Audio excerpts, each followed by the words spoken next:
제가 빔 프로젝트를 쓰고 또 뿐만 아니라 이 거리 때문에 밑에 내려오는 게 좋을 것 같아서 내려왔습니다. 네.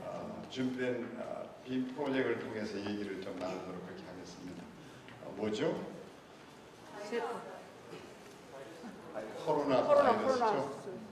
바이러스다. 근데 이렇게 아름다운 줄을 모르셨죠? 너무 아름답지 않아요? 바이러스가 우리를 그렇게 괴롭히는데도 야, 참 예쁘고 아름답구나.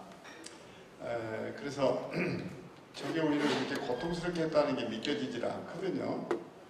우리를 참 행복하게 해주는 거 아닌가 이런 생각을 해봅니다. 그래서 코로나 이전까지는 이제 우리가 이제 복 받아라 또 축복한다 이랬을 때 그 복이 어떤 복들이었습니까? 이를테면 물복, 물질적인 복, 또 인복, 사람, 재원이 우리에게는 복이 된다 뭐 이런 얘기도 하곤 했습니다. 근데 한 번은 어떤 목사님이 제게 전화를 걸어와서 송 목사님 복 중에 복이 어떤 복이 있습니까? 이래서 제가 대답을 못하고 우물쭈물 했더니 뭘 묻는지를 잘 몰라서 목사님 하시는 얘기가 복 중에 복은 전화위복입니다.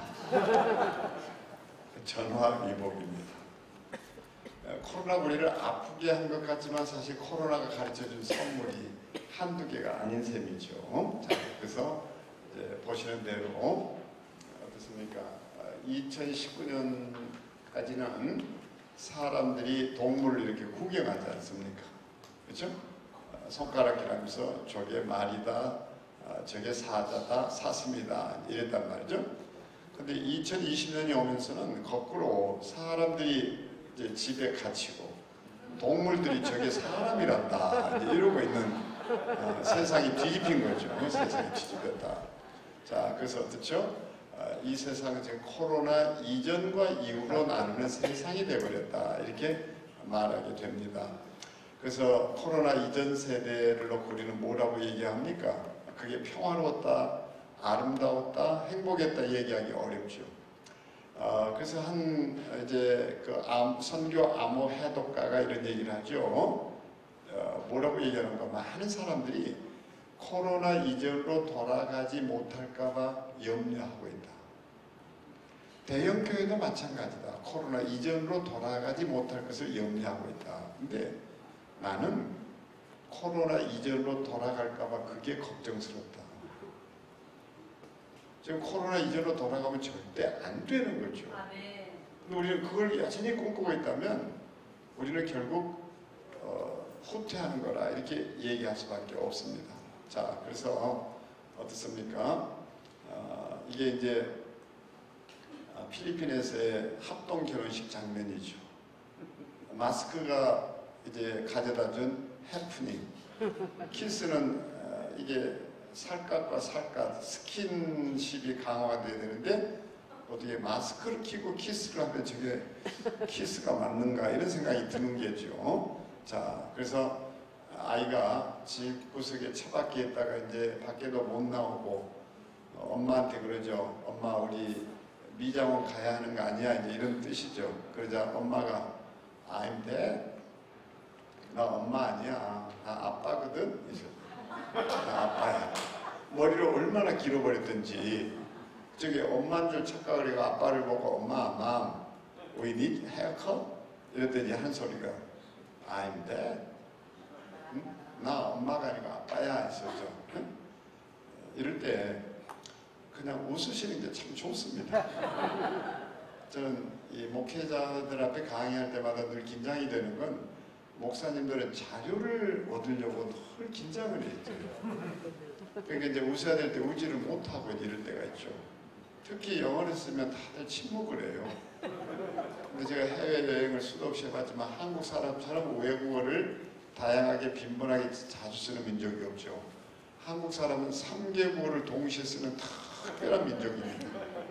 핸들 이빠이 꺾어 3개국 핸들 이빠이 꺾어. 네. 오히려 걱정스러운 건 한글 걱정이죠. 요즘 해외에서 한글을 열심히 배우려고 했습니다. 한국어 학당이 아주 인기죠. 한글 학교가 인기고. 근데 이분들이 너무 힘들어하는 게 이런 땅인 거예요. 할머니 뼈다귀 해장국. 무슨 어느 나라가 할머니 뼈다귀를 해장국으로 먹는지 말이죠. 아직도 못 듣는 목사님들이 계십니다. 어쨌든 참 코로나의 이런 풍경들이 우리를 참 웃게 만들죠. 자, 거기다가 어떻습니까?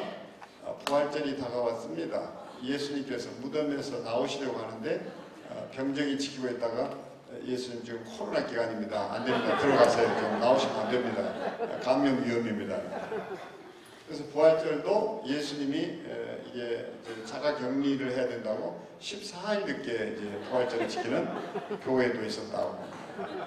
다 이걸 이야기거리인데 이걸 진심으로 믿고 또 그게 성경이 어디 있냐 그러고 뭐 이러면 이제 복잡해지는 거잖아요. 자, 그래서 I want you to stay home. 집에 머물러라. 집에 머물러라. 그렇죠? 참 코로나가 많은 것을 멈추게 했고 변화를 가져다 준 게 사실입니다. 자, 그래서 저기 이제 확진자 되신 분들이죠. 확진자. 살이 확진자. 이제 웃습니다. 그러니까 집에 갇혀 있는 동안 저렇게 살이 쪄가지고 이제 어떻게 우리는 코로나 끝났는데 어떻게 문 밖으로 나가지 이 소리잖아요. 어떻게 문 밖으로 나가요? 문이 작아져 버리고 그동안 이런 얘기 따입니다. 자, 그래서 이 시간 음향 테스트 겸 청남교회가 이제 세워진 양평으로 한번 초대를 해보겠습니다.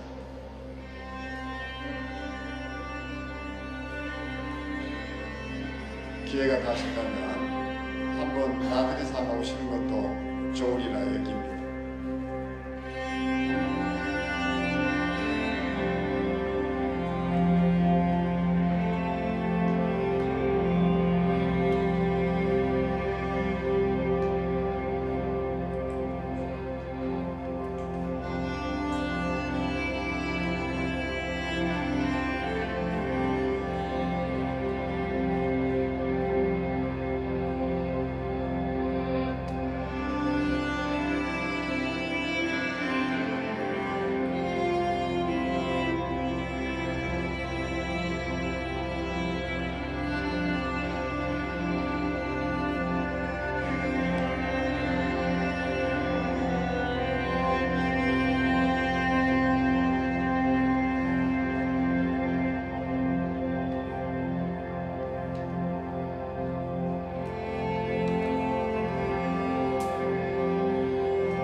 보시죠.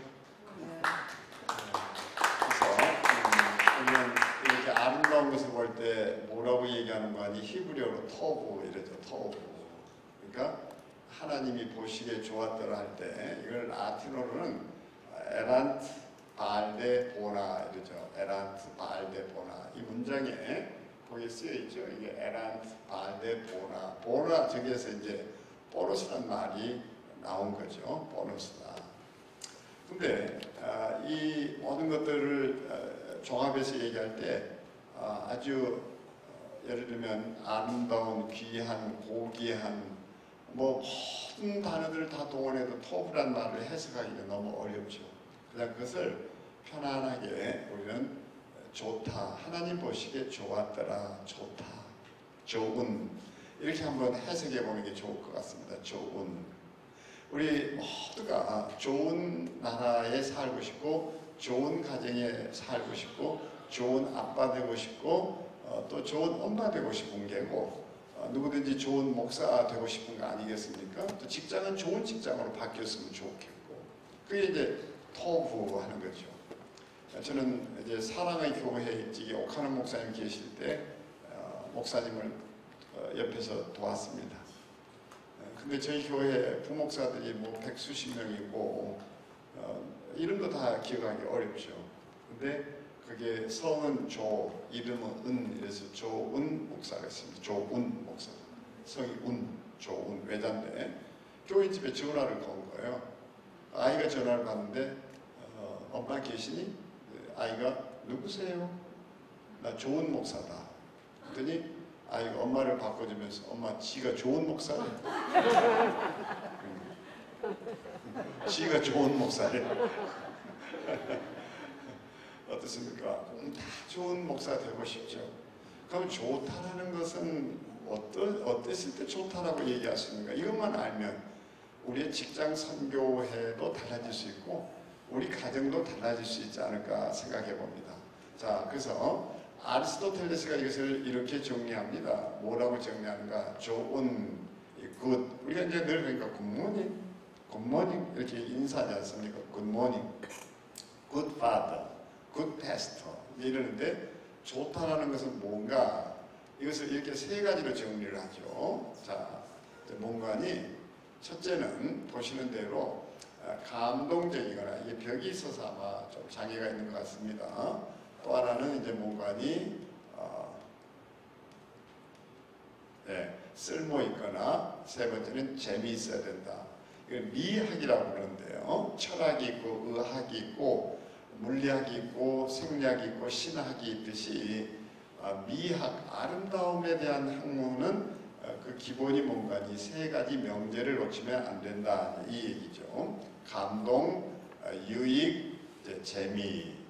자, 그래서 선교 초기에 한국 교회는 정말 세상에서 어떻습니까? 박수를 받았습니다. 근데 지금은 어떻습니까? 왠지 아픈 데가 많죠. 제가 정인이 사건이 있어서 정인이를 제 손으로 묻어주고 사회가 온통 이 아이 폭력 문제로 시끄러울 때 한국 교회가 마치 제가 볼 때는 낭떠러지에 걸쳐 있는 것 같은 그런 느낌이었습니다. 왜냐하면 신천지 때문에 우리가 오해를 받아가지고 우리 목숨을 위협하는 저 나쁜 집단들 이랬을 때 이런 사건이 터져나오니까 사람들의 분노가 하늘을 찌를 것만 같았죠. 이러다가는 정말 한국 교회가 위태롭겠다 이럴 때 홀로 그것을 방어해보고 지켜내느라 참 힘들긴 했죠. 근데 제가 참 아팠던 얘기는 제 친구 목사가 이제 그런 얘기를 하는 거예요. 식당에 가서 이렇게 주문을 해서 밥상이 나오니까 이제 가만히 기도하고 눈을 떴더니 주인이 딱 앞에 서 있다가 미안하지만 나가달라. 그때가 그런 때에 이 사건이 터진 거예요. 근데 그렇다고 지금 뭐 기독교가 환영받는다는 것도 아니지요. 또 한혜정이라고 한국 종합예술학교에서 이제 저희 양평에 와서 프로그램을 하나 하는데 거기는 믿는 사람만을 대상으로 하는 게 아니라 안 믿는 이들도 프로그램 대상자다 보니까 한 남성이 우리 게시판을 열심히 들여다보고 있으니까 제 아내가 다가가서 이제 물은 거예요. 말을 붙여보려고. 교회 다니세요? 근데 그분 입에서 나오는 소리가 이랬습니다. 저희는 그런 짓 안 합니다. 그날 밤 아내가 잠을 못 자는 거예요. 교회 다니는 그런 짓 안 한다 이래버리니까 말도 못 붙이고 이게 우리의 실상이구나 이랬는데 지금의 이런 모습과는 달리 아무리 극단적이라 해도 선교 초기는 박수 받았죠. 교회는 건물이 우뚝 서거나 뭐 이런 것도 아니지만 여전히 교회도 가난했지만 교회는 박수 받았던 이유가 있었죠. 첫째, 감동적이었다 이겁니다. 이게 무슨 얘기냐? 한번 생각해 보세요. 이제 뭐라고 할까요? 보혜제 공부를 하러 나왔습니다. 또 직장을 따라서 이제 돈 벌러 나왔는데 어느 날 엄마의 부흥 소식을 듣습니다. 어머니가 돌아가서 떼는 거예요. 정신없이 쫓아가죠. 그 시신 앞에 무너져 내리죠. 하고 소리를 냈는데 차원 시신에 놀래가지고 지가 자빠지고 기절해버려요. 그 눈을 떴는데 목사님이 어떻게 하고 있습니까? 말없이 그 시신을 내만지고 있는 거예요. 마스크를 낀 것도 위생장갑을 낀 것도 아니고 자기는 어떤 죽음이 두려운데 저 목사님은 어때서 저럴 수 있을까? 이걸 우리는 감동이라고 합니다. 교회 정말 쓸모 있었죠. 지금처럼 복지관이 생기기 전에 교회는 군수물자를 참 이렇게 나눠줬습니다. 교회만 가면 뭔가 배고픈 걸 채울 수 있었고 교회만 가면 필요한 걸 얻을 수 있었고 배울 수 있었고 그러니까 한글을 성경 공부를 통해서 깨우쳐 주지를 않았나 지금 파고다 영어학원이 생기기도 전에 교회는 선교사님들이 뭘 했습니까? 성경 공부를 통해서 영어를 가르쳐 주니까 그 영어 배우겠다고 교회를 찾아왔죠. 교회? 저는 지금 생각해도 너무 재밌는 것이 교회였다는 그 생각밖에 없습니다. 크리스마스가 다가오죠. 이브입니다. 그때 학교 학창시절에 말이죠. 그렇습니다. 선물 교환한다고 준비해가지고 그날 밤새 그 지하 그 교회 방에서 1리틀, 2리틀, 3리틀 인디아 이러면서 그 이쁜 애들 손 한 번씩 쭈물러 보고 말이지. 난 지금도 그때가 너무 막 가슴이 설레는 거야. 교회는 왜 그렇게 재미있었는지. 뭐 축구 대회가 있지를 않았나, 배구 대회가 있지를 않았나, 공 한번 제대로 못 차볼 때 교회는 가면 팀 대항이 있었죠. 또 탁구 다이가 있어가지고 전도사님하고 탁구를 했죠. 문학의 밤이 있었죠. 네? 거기다 성가의 밤이 있었죠. 티켓 팔면 막 가리방 들어가지고 하는데도 막 다 몰려오고. 전 지금이라도 직장 성교회가 코로나 이후에 이 세 가지 미학을 붙잡는다면 저는 직장을 통해서 하나님께서 거두실 영광이 너무 크고 클 것이라 믿습니다. 아멘? 그러면 감동적인 게 뭐냐? 이 시대에 감동적인 거라는 것은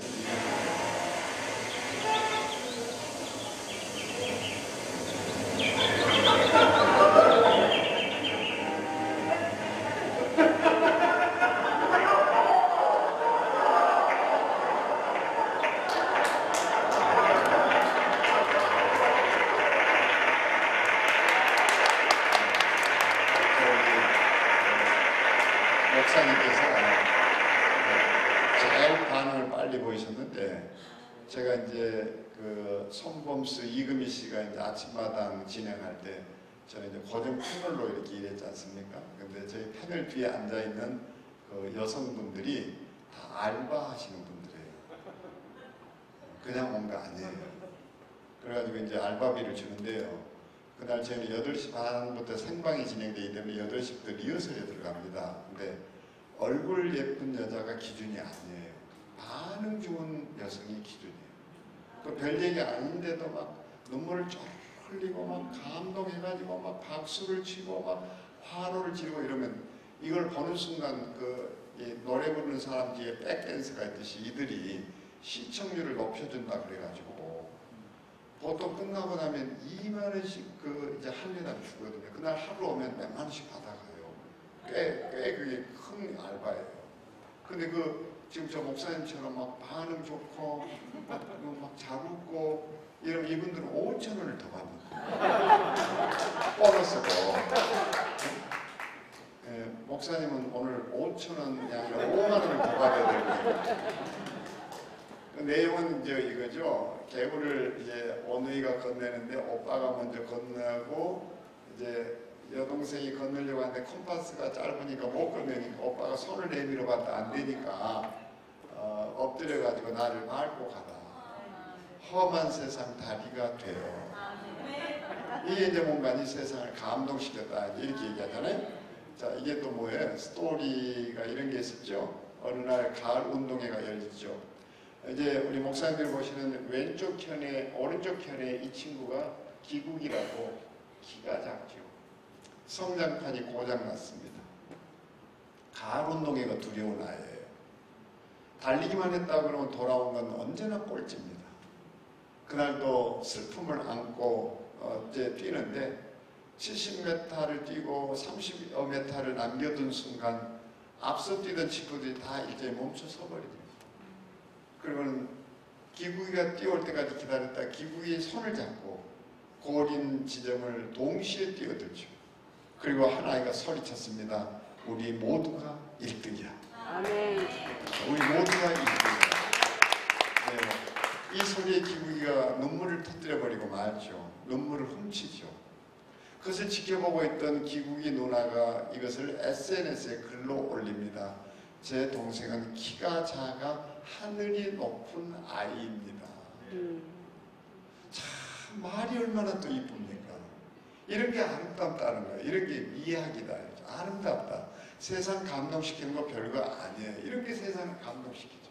결국 어떻습니까? 삼성의 에버랜드에서 이 아이들을 초대해 주죠. 가을 야구의 시구 선수가 되죠. 이게 우분투의 정신을 이들이 보여준 거 아니에요. 얼마나 멋있습니까? 나는 지금도 그 기국이 누나가 했던 말이 귀에 쟁쟁해요. 제 동생은 키가 작아서 하늘이 높은 아이입니다. 저는 키 작은 분들 왜 그렇게 키에 대해서 열등감을 가지고 사는지 그게 좀 어떤 안타까울 때가 있어요. 정직하게 얘기해서. 그 아침에 헬스센터에서 운동을 하고 나서는데 프론트에 아가씨가 이런단 말이죠. 키는요. 근데 이 사람이 기분 나쁘게 157인데요. 씨. 아침에 키 몇 센치인지 물을 일이 뭐가 있겠어요. 옷장 키 주고 가라고. 키는요. 근데 지가 키가 작으니까 또 키 몇 센치인지 물을 줄 알고 지가 지레집니다. 열등감에 157인데요. 그게 자기 치유가 안 되면 늘 이렇게 살아요. 우리 목사님들은 다 거기에서 자유로우신 분들이잖아요. 아멘? 아멘. 저는 주름 때문에 늘 좀 이게 신경이 많이 쓰인 사람입니다. 주름 때문에. 방송국에 가면 늘 통과해야 되는 게 결국은 분장식입니다. 그럼 나도 모르게 이게 그들이 조명이 좋지 않으면 주름이 또 깊어 보이고 그러는데 참 사람들이 나빠요. 방송 끝나고 나오면 목사님 참 그 말 너무 재밌었습니다. 접시는 깨질지언정 자빠지지 않는다. 어떻게 그런 말을 하실 수 있습니까? 접시의 자존심. 접시는 깨어질지언정 자빠지진 않는다. 너무 멋있습니다. 이래야 되는데 이런 얘기는 하나도 안 하고 목사님 주름이 더 깊어 보이대요. 왜 신체를 가지고 얘기 안 해요? 신체. 기분 안 좋아요. 또 어떤 경우는 이래요. 목사님 얼굴이 더 까매졌네요. 이것까지도 괜찮아. 근데 와서 꼭 이 인간이 이래요. 혹시 간 나쁜 거 아닙니까? 근데 자꾸 그 얘기를 들으니까 흔들려가지고 저도 건강검진을 받고 갔어요. 간 나쁜 거 아닌가 싶어서. 오래 살아야 되겠고. 25만 원을 투자했는데 의사 하니까 간 기능이 가장 탁월하더라고요. 그 말을 듣는 순간 그 자식 만나면 귀싸대기 하는 거예요. 사람이 목사님을 힘든데. 근데 내가 이것을 극복을 못하니까 자꾸만 나도 모르게 이런 소리를 하는 거예요. 변명을 하고 방어하고. 근데 요새는 안 그래요. 누가 시비 걸면 이봐. 책 읽을 때 어떻게 읽어? 밑줄 그어서 읽지 인간아. 하나님이 죽은 사람한테는 미리 밑줄 그어놓는다는 거 알아? 두 줄에 두 줄 인간아. 우리 이 모든 열등감에서 다 극복할 수 있게 되기를 바랍니다. 방송계 목사님 그 비번이 0153입니다. 한번 쳐주시면 목사님 나가신 모양입니다. 제가 들어가 보겠습니다.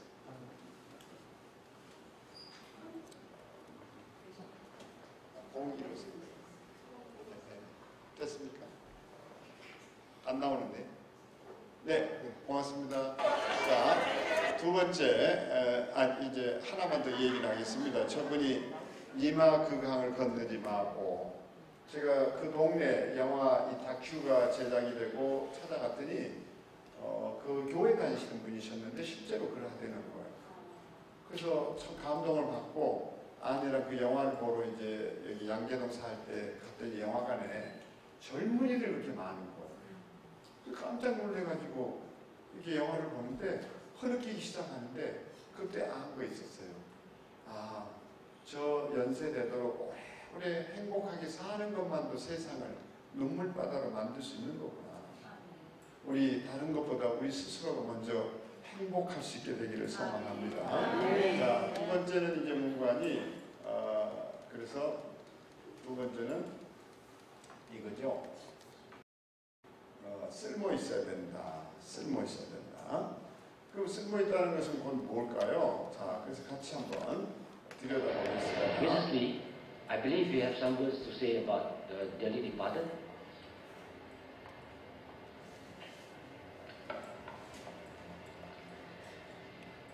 I'm not going to sing praises for my late husband.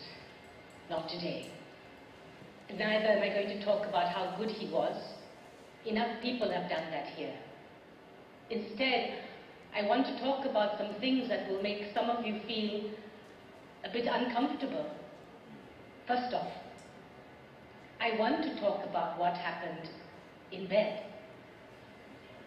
Ever had difficulty starting your car engine in the morning?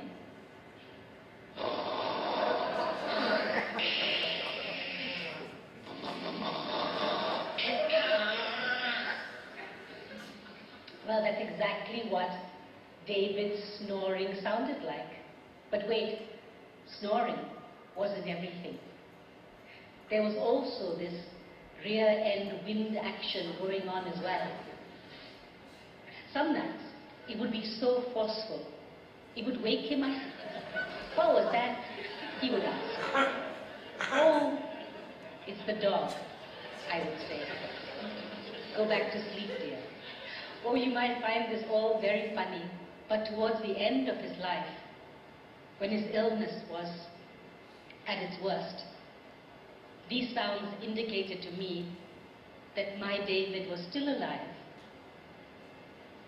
이 이야기가 지금 장례식장에서 And what I wouldn't give 남편을 해고하는 부인의 해고 just to hear those 사연입니다. sounds again before I sleep. 영정사진을 지켜보죠.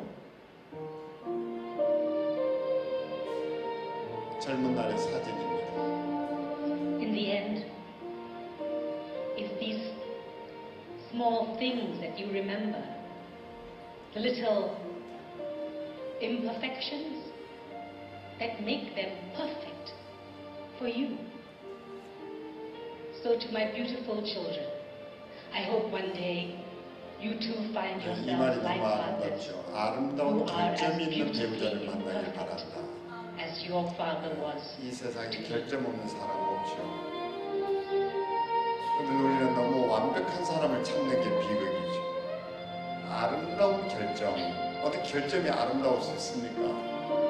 결점은 절대 아름답지 않습니다. 그런데도 아름다운 결점 있는 사람을 만나기를 바랍니다. 우리는 여전히 완벽한 사람을 찾으려다 실망하고 좌절하죠.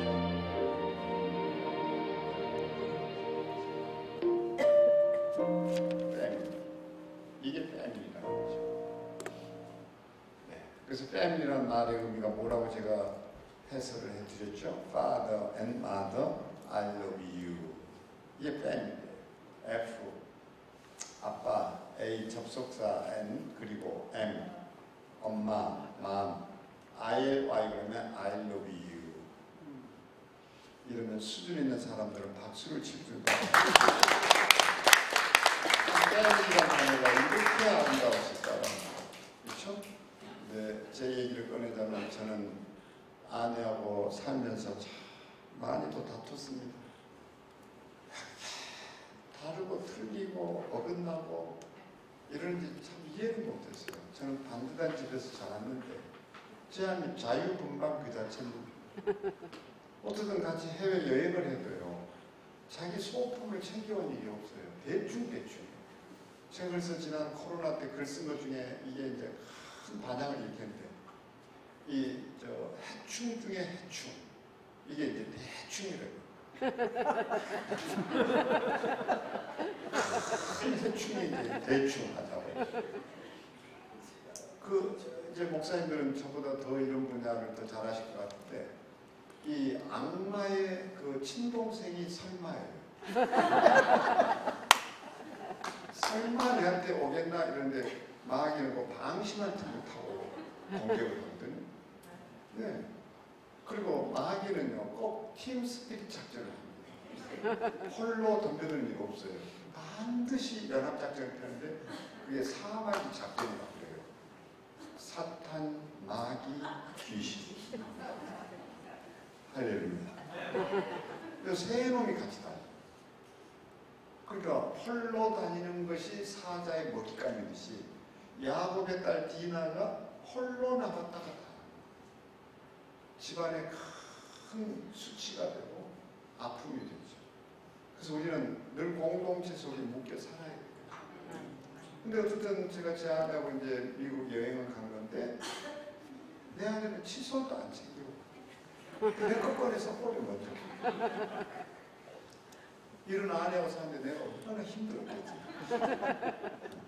더더군다나 한 번은 또 어떤 일이 있었는가 하니 미국 가서 친구 집에를 자게 됐는데 내가 그날 너무 피곤해서 내가 먼저 씻고 들어올게요. 내가 먼저 씻고 들어 누워있는데 아내가 씻고 들어오더니 딱 한 대 소리가 여보 치약이 좀 특별하다 이래요. 뭘 이랬더니 아내가 당신 저 세면 도구 안에 있는 새 치약이 있어서 썼다는 거예요. 어떤 건데 했더니 빨갛다 이래. 그래서 여보 그건 무좀약이야.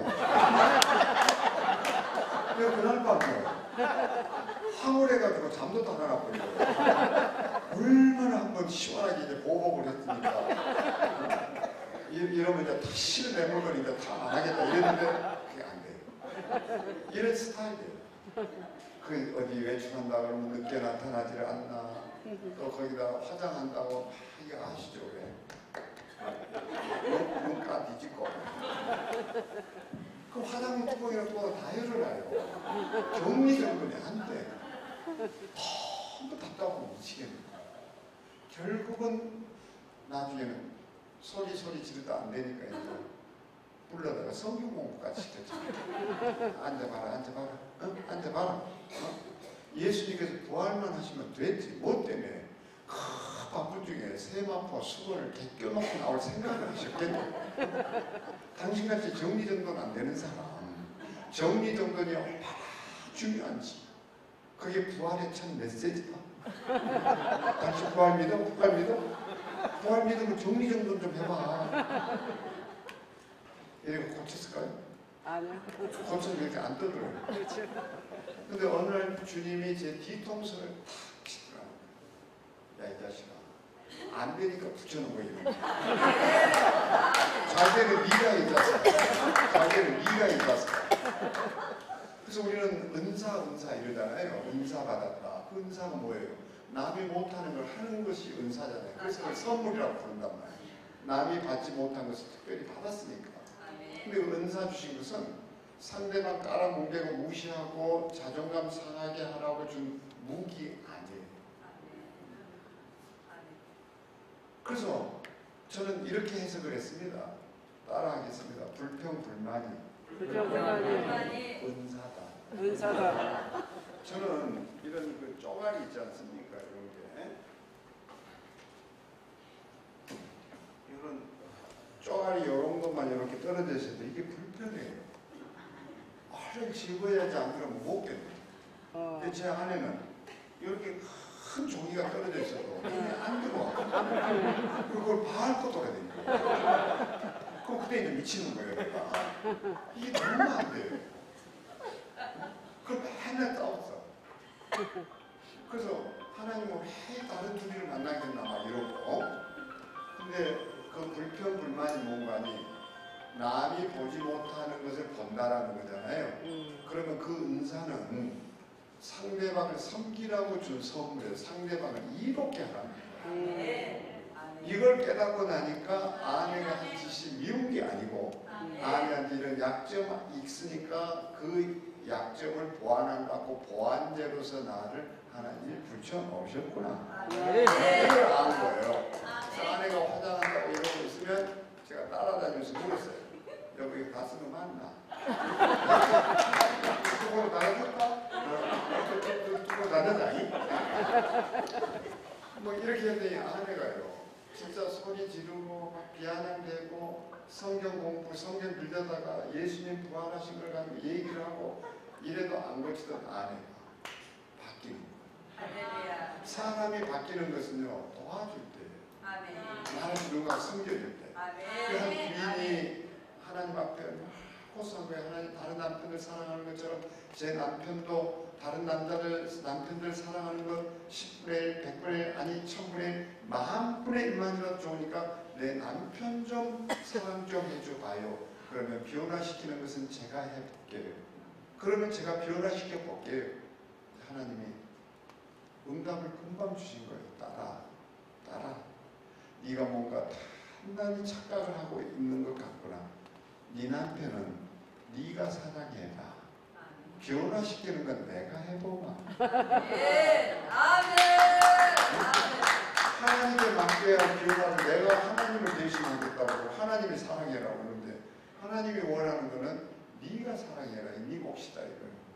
변화시키면 하나님 하겠다라는 거예요. 아멘. 아멘? 아멘. 우리 이롭게 한다는 딴 게 아니에요. 이런 가정생활에서부터 우리가 그것을 체험하게 되면 그게 직장으로 흘러넘치고 세상으로 흘러넘치고 우리가 이웃들이 변하시는 걸 볼 수 있겠죠. 자, 그래서 저는 결혼 주례할 때마다 하는 소리가 이겁니다. 신랑 신부에게 너 뭐 때문에 결혼하려고 그래? 그러면 되게 하는 소리가 사랑하기 때문에 결혼하죠. 야, 뭘 또 사랑하기 때문에 결혼하냐? 좀 놀래요. 사랑해서 결혼하는데 사랑하기 때문에 결혼하면 안 된다고 그러니까 제가 하는 얘기가 신랑, 저 신부의 미소가 아름답기 때문에 결혼하게 되는 거지. 때문에. 네. 근데 저 미소가 영원할 것 같으냐? 살아봐라. 그럼 하객들이 막 깔깔대고 웃기 시작하죠. 신부들 신부, 신랑이 듬직하기 때문에 결혼하게 되는 거지. 네. 근데 남자들이 얼마나 비겁한지 모르지. 뷔페 식당에서 음식 덜어 먹다 말고 자기 먹어봐 하고 주는 걸 절대 먹지 마라. 맛있는 줄 알고 들어왔다가 영 맛이 아니다. 지금 쓰레기 분리수거하고 있는 중이니까 먹지 마, 먹지 마. 네? 때문에는 조건과 이유여서 항상 우리를 불행하게 한단다. 그러나 때문에가 아니라 위해서 결혼하게 되면 사랑은 그때부터 조건이 아니라 목적이 되는 거야. 우리 모두 사랑하기 위해서 그 목적을 따라 살아가야 하는 거지. 제가 이렇게 가르쳐 보곤 합니다. 자, 그래서 우리가 상대방을 이롭게 한다는 게 뭘까? 그것은 다른 것이 아니라 바로 내가 그의 결점을 안고 살아가는 거죠. 그래서 말씀드리지만 이 세상에 악한 사람은 없습니다. 약한 사람만 있을 뿐이죠. 이 세상에 나쁜 사람 없어요. 아픈 사람만 있어요. 그래서 저는 이국종 교수의 말을 너무너무 좋아하는데 이국종 교수는 그런 얘기를 했습니다. 사람은 돈으로 치료받는 것이 아니라 아픈 만큼 치료받는 근데 우리는 모든 것이 돈으로 평가가 되니까 그게 비극적인 사회이죠. 자, 그래서 사랑의 법칙은 이렇습니다. 실과 바늘의 법칙, 산울림의 법칙, 수영의 법칙, 타의 법칙, 거울의 법칙, 김치의 법칙, 고객의 법칙 이렇게 얘기하는데 우선 거울의 법칙부터 좀 말씀드려 보겠습니다. 한번 따라 하시죠. 거울은 절대 먼저 웃는 법이 없다. 거울이 먼저 웃는 거 봤어요? 내가 먼저예요. 그래서 마지막 이것을 이제 좀 설명해 드리고 싶은데 요겁니다. 고객의 법칙. 지금은 이제 우리 뭐 가옥 구조도 바뀌고 있지만 제가 오래전에 이제 현대자동차 강의를 했었거든요. 그때 그 현대자동차 송파 지점장 얘기를 듣는데 이분이 어떻게 세일즈맨에서 지점장의 자리까지 이렇게 오를 수 있었는가. 이분이 자동차 한 대를 팔기 위해서 온갖 사람들 비도 맞추고 간도 쓸개도 빼놓고 참 마음 많이 상했을 거예요. 그러다 보면 파김치가 돼서 집에 돌아가는데 집에 배를 누르기 직전에 다짐하는 게 하나 있었대요. 나는 오늘 마지막 고객을 만나러 왔다. 나에게도 가족이 고객이 되고 있나요? 가족이 고객이요. 하나님은 가족을 내게 고객으로 맡겼습니다. 내가 내 가족들을 그렇게 섬길 수만 있다면, 그래서 아름다운 결점이 있는 그 사람들을 사랑해서 하는 것이 바로 선하고 아름다운 일이다. 그렇게 말씀드릴 수 있겠습니다. 세 번째는 뭐냐? 재미있는 거죠? 그럼 재미있다라는 게 뭘까? 자, 저기 보시는 대로 큰 며느리 기계치불 부폰치 사오정 마누라 소소 치통 무정신 지른 쌀름 부. 저게 언제적 인관이 여기 있는 대로 2006년도. 지금 2022년입니다. 2006년도 제 아버지가 저런 문자를 보내온 거예요. 무슨 모르스 보도 아니고 너무 헷갈려가지고 전화를 걸어서 아버지 그게 뭔 말씀입니까? 이때 우리 아버님 하시는 말씀. 큰 며느리는 기계치라고 그랬는데 아니 불. 우리 집 큰 며느리는 결코 기계치가 아니다. 오히려 애비부. 애비가 펀치다. 그리고 내가 사오정 마누라란 소리에 내가 소소 웃었노라. 그리고 치통이 와서 무정신, 정신이 하나도 없다는 뜻이다. 그래서 너한테 뭘 보내겠다고 한 게 지연됐노라. 이래요. 여기까지 해설해 주시니까 웃었습니다. 이해를 했고. 나도 모르게 그러면 쌀루는요? 이랬더니 내 급한 말을 받아들이시는 아버님께서 역정을 확 내시면서 야 이놈아 너는 한자를 공부했다면서 그것도 모르냐. 쌀미 눈안 미안 5,000원 받으실 건데 왜 저 뒤에 있는지 모르겠어요. 앞에 오셔서 해줘야 되는데 그래서 너무 웃겨가지고 내가 그날 처음으로 내 아버지와 크게 웃어봤어요. 우리 아버지는 초등학교 교장 출신이라 요새도 딱 모이면 이제 93인데 우리 자녀들이 6남매가 다 모이면 다 이제 웬만하면 다 회갑이 넘었고 이제 이런 식인데도 또 여러분께서 딱 이럽니다. 가족 모임만 가지고 눈 헷갈려요. 어때나 우리는 어린 아이들이에요. 교장 선생님도 훈화를 하세요. 뭐라고 얘기하시고 늘 하시는 언어가 있어요. 마지막으로 이렇게 한국이 마지막이 아닌 줄 알아요. 화장 떠시다가 마지막 이게 몇 번이 끝나고 나서 이제 끝났는가 했는데 끝으로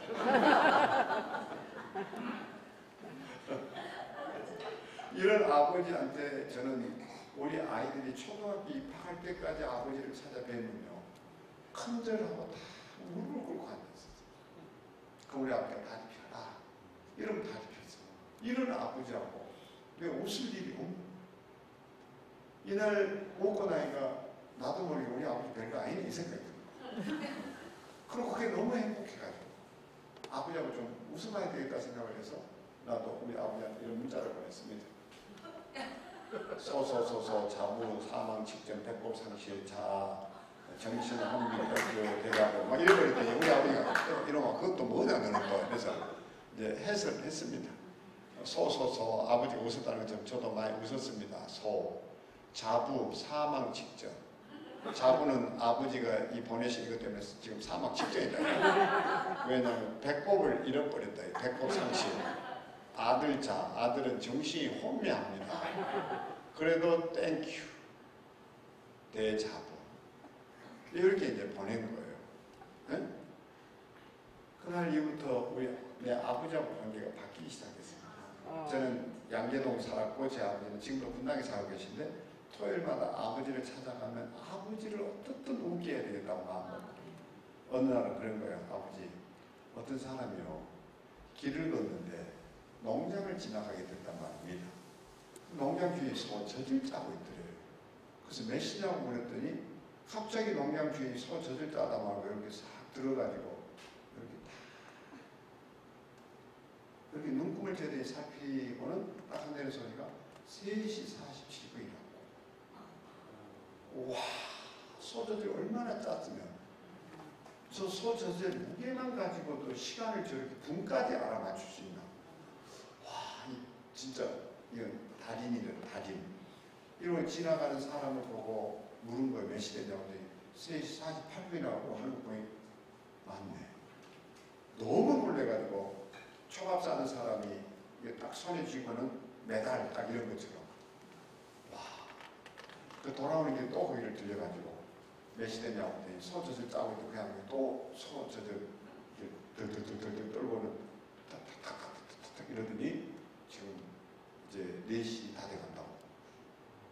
그 너무 놀래가지고 아니 어떻게 소젖을 그렇게 짰으면 소젖을 오래 짰으면 소젖만 가지고 만져보고 시간을 아냐고 했더니 그분 한 소리가 야 이 양반아 소젖을 들어 올려 시계가 보이지.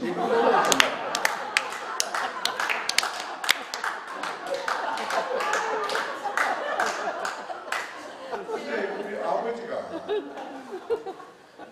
진짜 배꼽을 다 묻는 거예요. 매주마다 가면 이제 우리 아버지 웃기는 일이 내 일이었어요. 한 번은 이렇게 또 웃겼어요. 아버지 저 있잖아요. 방이 아니습니까? 방이. 돌방이. 그 우리 시대는 그 이제 공의용일 안 하고 그 소위 위에 중위, 중위에 대위, 대위 위에 방이라고 했죠. 근데 약간 머리가 이게 좀 덜 돌아가는 놈을 돌방이라고 그러는데 돌방이 이 자석이요. 민원인이 와서 사망 신고를 접수하는데 그랬다는 거예요. 본인이신가요?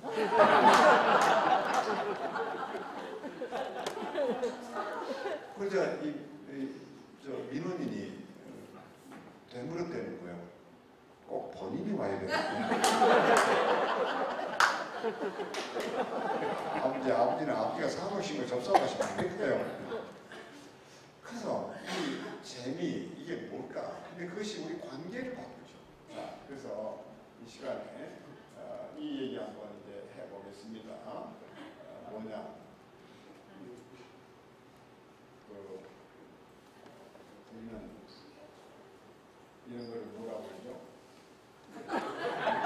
원숭이도 나무에서 떨어질 때 그 얘기를 하도 많이 들어보니까 어느 순간 원숭이도 나무에서 떨어졌다는 것 외에는 해석을 못해요. 근데 아니에요. 한번 보세요. 원숭이가 나무에 앉았다 똥꼬에 간지러서 건지릅니다. 냄새가 어떤가 싶고 코에 갖다 댔더니 냄새 놀래가 지가 자빠져요. 지 냄새 놀래가 자빠진 거예요. 왜 똥구멍을 뿌려가지고 코에다 갖다 맡아볼 게 뭐냐.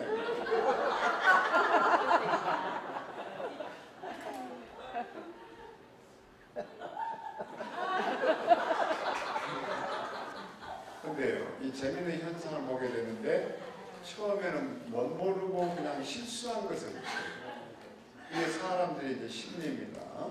근데 설명을 듣고는 빵 터졌다가 반복 보이니까 웃음이 자꾸 옅어지는 거예요. 왜 그런 거 아니?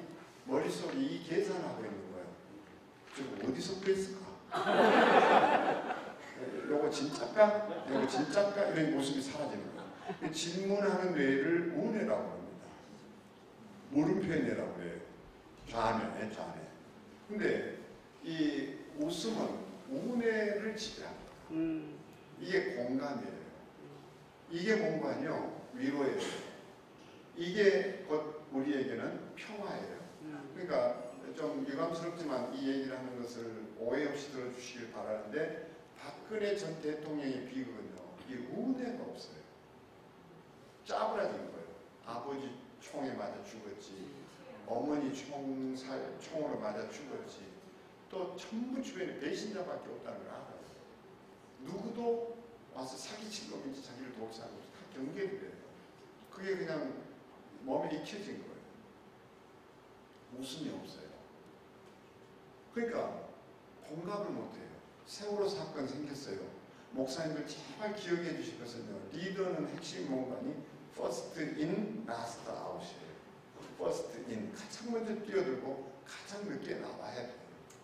요즘 재난 현장이라는 것이 국가 재난 현장만 재난 현장이 아니에요. 각 가정들이 재난 현장이에요. 아버지가 청결간에 떠나신다, 직장을 잃었다, 암 선고를 받는다, 다 재난이에요. 그러면 성도들은 그 재난 현장에 담임 목사, 목회자 가장 먼저 뛰어들기를 바라요. 그리고 마지막까지 있어주기를 바라요. 근데 제가 이제 수목장을 가지고 있다 보니까 그 안치를 할 때 보면 목사님들이 다 먹튀예요. 먹고 튀었어요. 발인 예배 룰루랄라 이렇게 해주고는 또 부목사는 이제 또 하반 예배를 하러 오고 뭐 순서가 점점 이래가지고 나중에는 오래 못 기다리라고 다 튀어버리고 그냥 그들끼리 와요. 안치를 어떻게 할 줄 몰라요. 제가 직접 이제 그 유골을 만져서 땅에다가 이제 합토를 해가지고 묻어주면요. 그분들이 나중에 울어요. 제 손을 잡고. 목사님은 목사님 교회 교인도 아닌데 왜 이렇게 우리를 위해서 마지막까지 함께 해주냐 이거예요.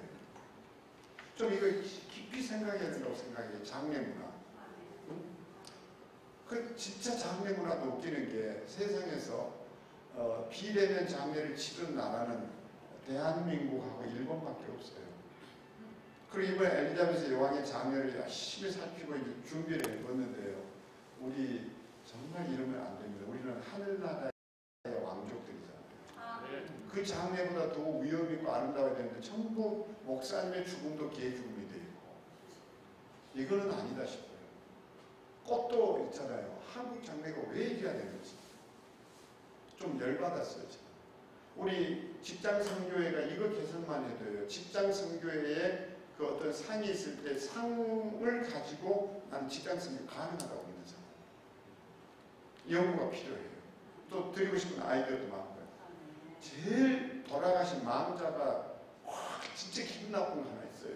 조선일보 김지수 기자가 저한테 그걸 물어서 내가 그 얘기했더니 인터뷰하다 빵 터지고 그것 때문에 그게 인터뷰의 제목이 됐어요. 마음자 쪽에 생각할 때 이놈들이 꽃을 왜 좋다 뺐었다 지랄이냐. 꽃을 줬으면 좋지. 어? 이렇게 이제 또 뺏어가지고 또 줘. 아직 못 알아들었어요. 너무 웃기는 짓을 하고 있는 거예요. 그리고 비대면 장례라는 게 거기에 시신 없어요, 지금. 그 시신 창고에 가 있어요. 근데 꽃을 처발라 놓고는 거기에다 절을 하지를 않나. 신사참배가지고 그렇게 몸부림치고 수모를 당했던 우리가 거기에 뭐가 있다고 그 앞에서 절을 하고 말이야. 큰절만 안 할 뿐이지 묵념을 하고 그 짓을 해야 되나 이거죠. 모든 장례는 시신과 함께 합니다. 그게 대면 장례, 우리가 대면 예배, 비대면 예배 하듯이 장례도 대면 장례가 있고 비대면 장례가 있는데 우리는 시신도 없는 데서 장례를 치라고. 지금 병원의 그 장례식장을 다 거머쥐고 있는 것이 상당수가 문선명이 만든 선문대학 장례 지도학과 출신입니다. 그놈들이 지도하는 대로 목사가 할 일 없이 고인을 향해서 경례 이러고 지가 그러고 다 이러고 있으면 혼자 목사님 안 하게 뻘쭘하니까 내려. 목사님이 주도를 해야 될 장례식이요. 그 손에 다 넘어갔어요. 심각해요, 이거. 직장 선교 예배 백날 첫날 드리는 거, 그 예배가 나쁘다는 게 아니라 그런 행위보다도 진짜는요, 진짜는 그냥 그 직장인 누가 돌아가셨을 때 이런 서비스를 제대로 하면요. 아니면 선교의 가족들이 뭐가 있을 때 그런 아름다운 장례를 하면요. 다 직장 선교가 올 거예요. 거기에는 감동도 있고 뭐가 있습니까? 유익도 있고 재미도 있으니까요. 좀 이런 데 대한 고민이 꼭 있어지게 되기를 소망해 봅니다. 그래서 죽음이 배꼽을 잡다라는 책을 펴낸 이유가 그거예요. 죽음을 좀 웃게 만들 수 없을까?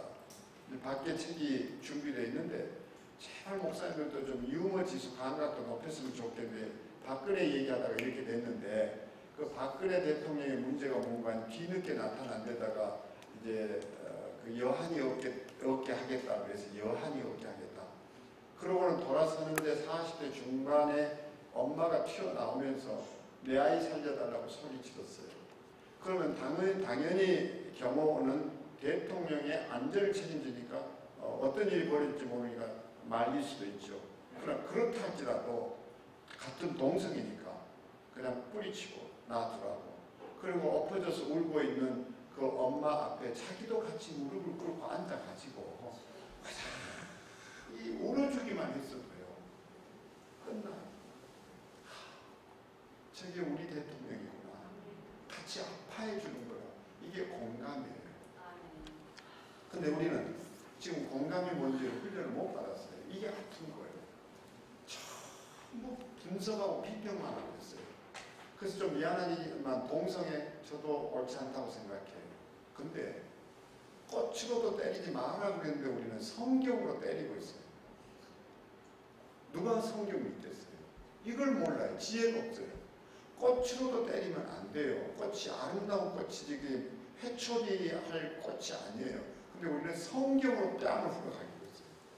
즉 그 꼴이에요. 그냥 내버려 두면 될 일이었어요. 지혜가 없어요. 홀리건이라고 그래가지고요. 유럽에서는 축구할 때 와서 난동꾼들을 홀리건이라고 그럽니다. 근데 룰이 있습니다. 카메라는 절대 그것을 비추이지 않는다. 비추이지 않는다. 이해가 가세요? 근데 우리는 그걸 비춰주고 있어요. 교회가 떠들어주고. 그러니까 그게 후렴기를 불러주고 추임새 넣는 거랑 똑같이 돼가지고 그러니까 사람들이 더 관심을 갖는데 보니까 기독교 이놈들은 인권이 없는 놈들이다. 이렇게 돼버려요. 결과적으로 인권이 없는 놈들. 소수 약자 괴롭히는 게 교회다. 그리고 성경의 동성애는 죄라고 했다고 자꾸 요 얘기만 해대고 있는 거예요. 그리고 성경을 뺨 때리는 거죠. 그런 성경 안 믿겠다는 어떻게 이렇게 할 수 있냐. 지혜가 없다는 거예요. 제가 작년에 제 모교로부터 명예보건학 박사를 받았습니다. 그게 이제 아시는 대로 PhD인, 그러니까 이제 그 헬스 이 PH가 퍼블릭 헬스잖아요. PH가 두 개가 있는 거예요. 그래서 이제 학위 중에 학위는 박사학위는 보건학 박사다. 내가 이렇게 웃겼어요. 근데 그 이제 학위를 받으면서 축하하러 오신 분들한테 그런 얘기했습니다. 교회가 코로나 때문에 이 난리 펼 때 이만 한마디는 이만 했으면 됐다는 거예요. 뭐냐? 우리 교회는 인류 최초의 의서라고 하는 레이서를 가지고 있습니다. 인류 최초의 의서예요. 철학서, 의학서를 하듯이. 그래서 이스라엘은 집단 생활을 했습니다. 그러다 보니까 감염 위험이 늘 높았습니다. 하나님께서는 이런 이스라엘 백성들을 보호하기 위해서 감염 예방 규칙을 만들었습니다. 당시 대제사장이 감염내과 전문이었고 방역 본부장으로 세웁니다. 그렇게 해서 검진을 해가지고 확진자가 나타나면 일주일 자가 격리를 시켰습니다. 다시 PCR 검사를 해서 또다시 확진자로 나타나면 또 일주일을 격리시켜서 2주일의 자가 격리 모델이 레이기서에 있습니다. 우리는 지금 이제 비말 그러는데 성경은 침이라고 했는데 그게 고말인데 침을 튀기면 우리는 지금 마스크를 끼고 뭐 이렇게 뭡니까 손 세척을 하고 이러는데 성경은 그보다 더 엄격하게 요즘 말로 하면 항균성 옷까지 세탁을 하라고 했습니다. 봉쇄조치도 있습니다. 이렇게 국민보건에 관심을 가진 책은 이 땅에 없습니다. 우리는 이 원리를 따라 국민보건을 앞장서서 지켜내겠습니다. 이랬으면 끝이. 근데 우리 성경 얘기는 그런 데 쓰지는 않고 엉뚱한 데 써버리고 자꾸 뭐 왜 예배 드리지 말라 그러나 대면 예배를 고집해야 되니까 이제 뭐가 됐습니까? 돈 헌금 거둘라고 그러지. 이러면서 교회가 욕을 얻어먹어버린 거예요. 참 지혜가 없는 거예요.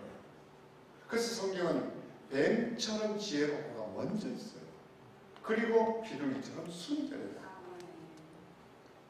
그렇다면 정말 우리는 할 말이 많아지잖아요. 세상을 향해서 뭘 어떻게 해야 될까? 직장 생겨도 뱀 같은 지혜가 있어요. 가르쳐야 되겠죠.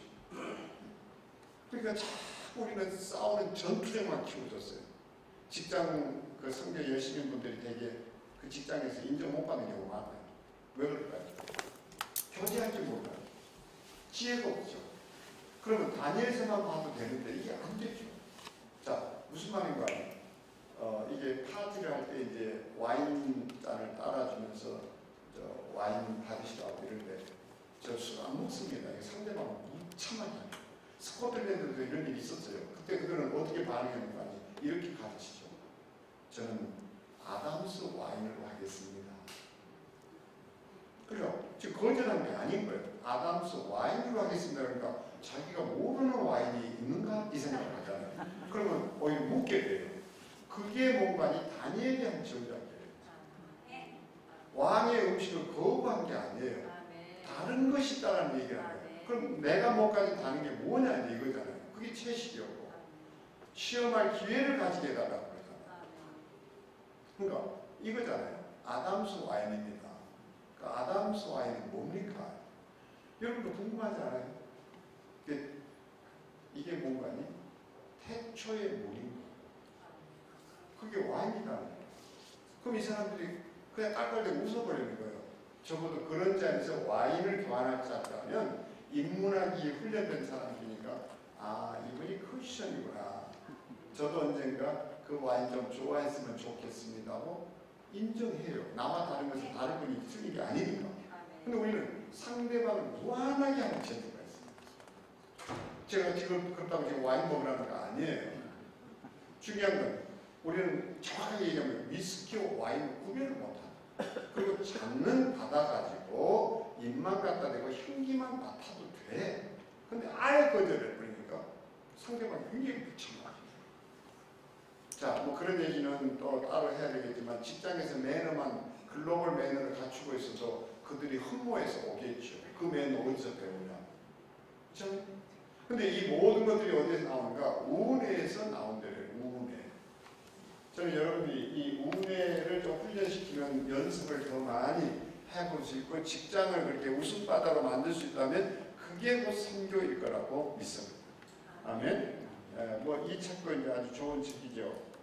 좀 소개를 하자면 우리 장례에 대해서 비평을 한 책이죠.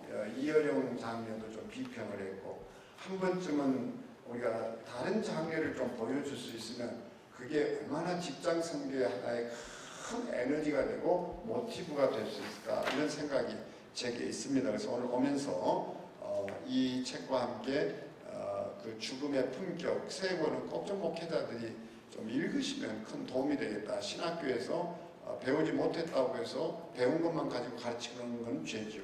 다시 말하면 지금은 우리가 기름차를 배웠는데 지금 나오는 전기차란 말이에요. 그러니까 우리가 배운 거 아니니까 이러면 안 되죠. 지금이라도 배워야 하는 거죠. 그래서 꼭 우리가 이 죽음에 대해서 좀 알아야 되겠다. 그래서 결국 이분이 이제 공감 못한 것으로 욕을 얻어먹고 쫓겨났죠. 당시 부총리였습니다. 세월호 현장에서. 뭐였습니까? 저를 한번 보시겠어요? 사람이 동물인데 동물이 사람은 아니에요. 그러면요. 동물은 음식을 입으로 가져가는 게 아니고 입을 음식으로 가져갑니다. 사람은 음식을 입으로 가져와요. 이번에 저는 엘리자베스 여왕 장례식 보면서 다 군인 가족이잖아요. 왕실도 국가에 대한 의무를 지켜요. 그러니까 그 군복이 그들의 뭔가니 상복이에요. 근데 그게 저렇게 화려하게 이러면서 저게 왕복인가? 왕복 아니에요. 군복이에요. 근데 그 군복이 상복이고 그 거수경이 하잖아요. 군인 아니면 이거 못해요. 근데 우리는 대통령이 국군 통수권자인데도 이렇게 해야 되는데 이걸 안 하고 이러고 있고 아니면 또 이러고 있고. 대통령은 절대 나라의 왕은요 이걸 허리를 굽히면 안 돼요. 기도원 300용사도 고개를 숙인 사람들은 다 제외시켜버립니다. 왜? 전방 주시 의무를 순간적으로 놓친 거예요. 물을 마셔도요 고개를 허리를 꼿꼿하게 해가지고 물을 이렇게 퍼마시고 눈은 살펴야 돼요. 방심하면 안 돼요. 근데 고개 숙였다 바로 공격이에요. 그 군인 정신이 없는 놈 다 빠진 거잖아요. 그리고 군인 정신이 투자한 300명으로 이기는 거예요. 아멘. 숫자 아니라는 걸 보여주는 게 하나님의 전쟁이잖아요. 총알 한 방도 안 날리고 화살총 하나도 안 날리고 그냥 돌기만 해가지고도 무너뜨려 버려요. 왜 하나님의 전쟁을 왜 우리가 모르냐? 그런 점에서 이분이 그거잖아요. 저렇게 했는데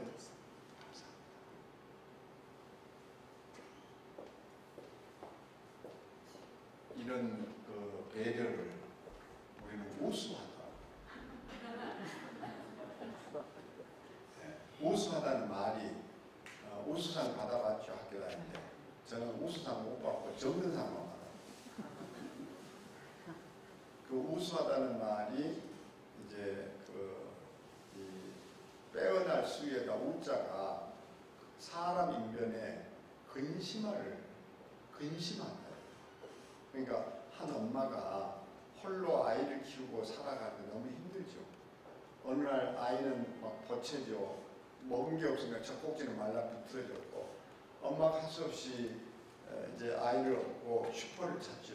골목길을 돌아서 분유통이 이렇게 있는데 분유 한 통을 골라가지고 그 계산대에 올리니까 주인이 이런단 말이야. 16,000원입니다. 부인이 얼굴이 화창백하게 변해요. 그리고 이렇게 손을 딱 펴는데 거기에 10,000원짜리 지폐가 꼬깃꼬깃 구겨져 있는. 돌아서요. 6,000원이 모자라죠.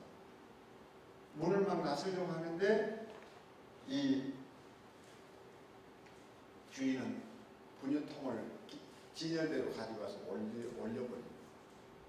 올리고는 툭 건드려가지고 그게 떨어지게 만들어요. 팍 하고 소리치면서 그게 바닥에 떨어지자 그 문을 막 나서려던 그 아이를 업은 젊은 엄마 고개를 돌리는데 놀래가지고 주인이 이럽니다. 아줌마, 찌그러진 분유통은 반값이면 됩니다.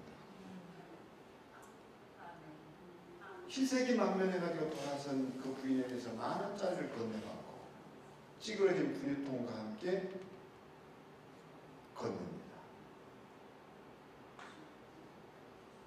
이분은요 6,000원으로 자기 자신에게 천국을 선물하고 있습니다. 아멘. 아멘. 아멘. 이 모든 것을 우리는 뭐라고 얘기하는 거 아니에요? 우수하다 그러는데 그 우수하는 것이 어디에서 나오는가? 좌안에서 나오는 게 아니에요. 그 사람의 고통과 아픔에 긍휼의 마음을 가졌을 때 나오는 건데 이거는 하나님이 자신을 십자가에 내어 주시기까지 우리를 사랑한 우리를 향한 그 마지막 사랑과 긍휼에 감염된 사람만이 베풀 수 있는 일이에요. 아멘. 그걸 직장 성계를 통해서 퍼뜨리려는 거예요. 아멘. 우리가 전해야 될 것은 바로 이 마음을 전하는 거예요. 아멘. 근데 꼭 기억하셔야 될 게 윤석열 정부를 좋아하는 분도 있고 안 좋아하는 분도 있는데 하나 기억해야 될 것은 대한민국 정부가 수립된 이후 처음으로 종교 비서관, 종교 다문화 비서관 자리를 만들었어요. 그 말은 종교 지도자 불러다가 커피 한 잔 마시고 밥 대접하고 인사치레하는 거 말고 비서관을 통해서 온갖 그 종교의 다양한 목소리도 접하고 소외된 다문화 가족들을 돌보겠다라는 의지의 표현인데 영국만 해도 우리같이 외무부 장관, 뭐 통상부 장관 이런 것만 있는 게 아니라 국민들이 외로움이 많고 하니까 그 외로움을 달래는 장관 자리가 있다는 거 알고 계세요? 세상이 바뀌었어요. 그러니까 윤정부도 요거는 잘한 거예요. 근데 그 결국 김성애라는 희한한 사람이 그 자리를 맡았다가 일본 위안부들을 화대 청구 뭐 내밀었다. 조선시대 여성들은 전부 절반이 성적 몰입에 감염돼가지고 낙마해버렸잖아요. 아직도 그 자리 사람을 못 뽑고 있어요. 근데 요번에 비서실 개편하면서 종교 다문화 비서관 자리는 그대로 두면서 이름을 탁 이렇게 비틀어버린 거예요. 사회 공감 비서관. 이 정부가요, 그 다른 건 모르겠는데 그 부분에 있어서만은 진짜 기가 막힌 자리를 하나 만들어 놓은 거예요. 사회 공감 비서관. 이걸 할 수 있는 데는요, 우리 기독교밖에 없어요. 아멘. 저는 어제 원불교에서 전화가 와가지고 방송 인터뷰를 좀 했습니다. 종교의 힘에 대해서 얘기를 하는데 지금은 이런 것 저런 거 떠나서 종교가 배척받고 있는데 종교가 이제는 연대해야만 한다. 홀로 숲을 이루지 못한다. 탄소 문제에 대해서 목소리 내야 되고 좀 교회들이 세상을 감동시킬 일을 같이 할 수 있으면 얼마나 좋겠냐 이 얘기를 했는데 아마 크게 감동을 받은 듯해요. 정말 이 사회 공감. 그래서 상대방의 아픔에 공감해 보셨어요? 성경은 딱 하나입니다.